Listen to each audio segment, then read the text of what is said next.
Hizi kushapotoka wasoma kwa nani, au sio? Atakuuliza mpaka wasoma kwa nani. Kwa hiyo hakuna haja ya mavurugu wala ya magomvi, twendeni taratibu. Ipo siku Allah subhanahu wa ta'ala atatuongoza sisi wote tukutane na yeye akiwa ameturidhia. Sawa jamani, zinapendeza kweli. Lakini shida iko hapo sasa. Haya,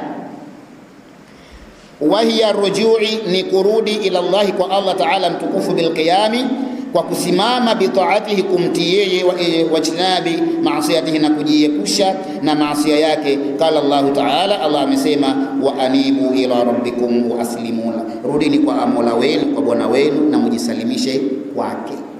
Jamani, hizi zote ni ibada, ukifanya unapata malipo kwa Allah subhanahu wa ta'ala. Zimetajwa tena zimetajwa kwa ushahidi.